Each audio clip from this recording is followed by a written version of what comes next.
Hi guys, welcome to session number 11 of Marketing 102. My name is Yankit, and as you know, in this video series, we are studying the subject of marketing, which is relevant for CBSE students who are going to give their examination in this year.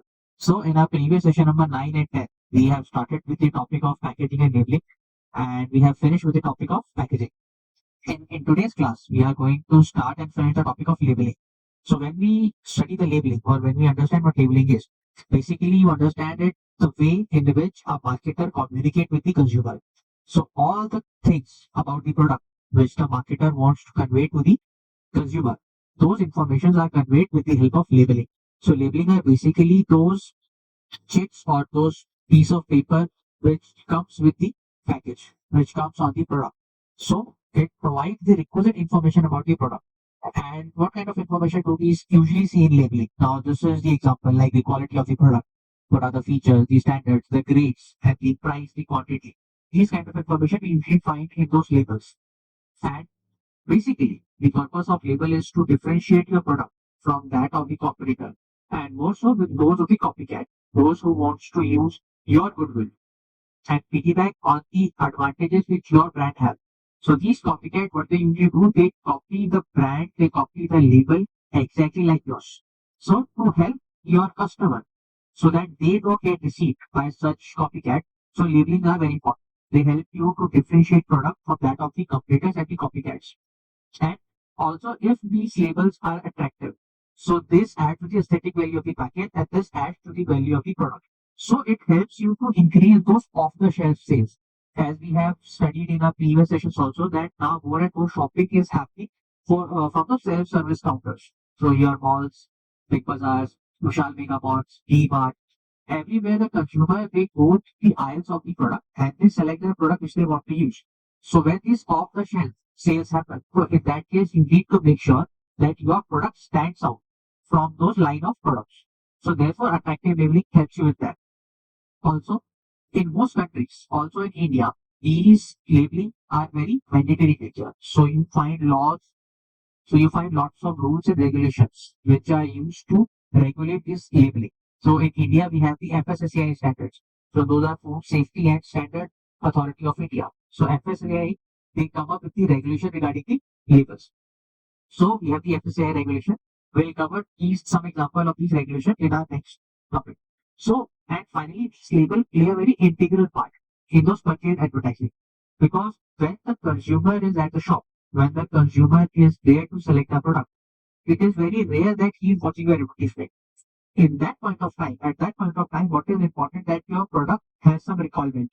And that recall value can be established with the help of an attractive label.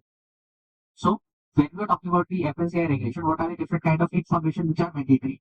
So for example, the nutritional value, whether the product is a vegetarian product or non-vegetarian product. If there are any food preservatives or food additives to that product, then those has to be disclosed. The flavor of the product, those who have manufactured, the name of those manufacturers and the address. What is the net quantity? What is the batch number, manufacturing and packaging date? How to use that product? That is the instruction of the product, the country of origin, and expiration date. These are some of the examples which we usually find, and these are the examples of the regulations of the FSCI in India. And these are some of the common symbols which you find. These are not the exhaustive list. These are only some of the examples which I am giving you. These are the symbols which you usually find. I am very much sure that you are familiar with this vegetarian and non-vegetarian logo. ISI mark, FSCI logo. These are very common, especially in your fooding item. So, what does make a label good? Or what are the criteria which make a label good? So, first and foremost, a label should help or assist in the decision-making process. Now, when the consumer is there in the market, when the consumer is ready to buy the product, or when the consumer is selecting the product from those line of the options of the product, in that case, label plays a very important role. So, if your label is providing the customer with all the relevant information, so in that case, the customer will be able to make that buying decision very easily and more often than not in your favor. And again, it should provide relevant and the correct information about the product, about the nature of the product, if there is any relevant information about the product.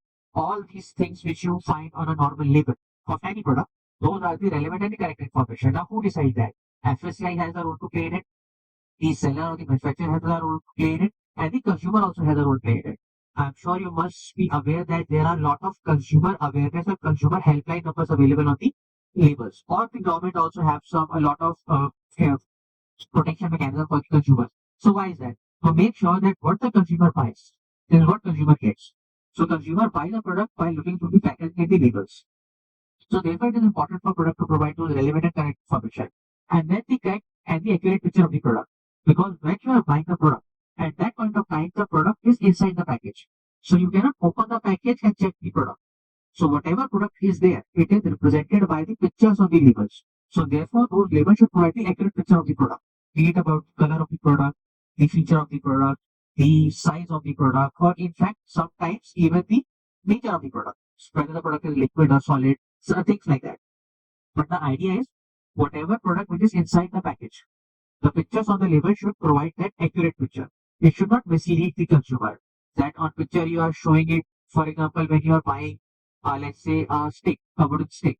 So inside the package, outside the package, the wooden stick have been shown of, let's say, 12 inches or 14 inches. But inside the package, actually 10 inches. So that is not a good label. So good label should provide an accurate picture. Then, if there are the ingredients and the methods of production, really you find these in the fooding item or the self or the food items which are ready to cook in nature. So you find what are the ingredients which are used in the product or what are the methods of production. And if there is any specific instruction which the seller wants the consumer to follow while using this product. So for example, when you buy a medicine, the most medicine usually comes with the instruction how you should take it, what is the fluid which you should consume with the liquid, or what are the fluids we should not consume with these medicine. So in that case, if there is any useful instruction about the use of the product, I'm sure you find those how to use in your cold cream. If you use any cold cream, those if you read the label very carefully, you will find those how to use section there. So why it is? Because a good label provides the consumer with the information about how to use the product. Consumers do not eat the cold cream rather than applying it on their screen. So therefore, they provide to teach you how to use instruction. That name of the brand. Now this is very important, especially when there are a lot of copycats in the market. For brand, there can be argument made that brands have very different symbols from each other. But what about the copycats? Copycats, they basically use the goodwill of your brand to sell their products. So they will make their brand as good as yours or as similar to yours. So in that case, the name of the brand should be very clearly visible on the product so that consumers should not get deceived by any such malpractices being run in the market. And there are a lot of copycats in the market. And especially if there is any secondary warning which you should provide in the product. So when you buy those Domino's pizza or any pizza from any brand, if those pizzas are delivered to you, you find there is hot section there. That do not touch this portion is hot because the pizza inside is hot. So these are the secondary warning which are required to be put on the label so that the consumer should not harm themselves while using those products or while handling those products. And especially if there is side effect or adverse effect of using a product. So a lot of consumable item may cause any allergic reaction in the consumer. So in that case, the consumer should be reminded that these products contain the specific item. For example, a lot of people have an allergy with the peanuts.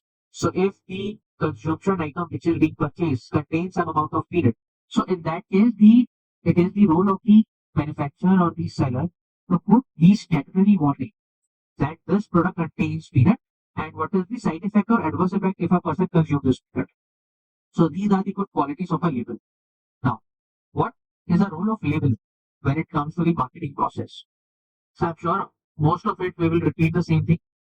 So let's start. First and foremost, these labels should be descriptive and specific, should contain specific content, meaning the ingredient, how to use, if there is any statutory caution which you want to put with the label, and all the manufacturing detail, the batch number, the place of manufacturing, whole manufacturing date, what is the expiration date, and very specific, very importantly, the customer care information. That in case consumer is not able to use the product in a proper manner, then who should the consumer contact? You will find this a lot with electronic items. When you buy a laptop or when you buy a cell phone, if you face any specific problem with those electronics, there is a 1800 number given with those products. Why? Because the seller needs to make sure that customer use the product in the manner in which it should meant to be used.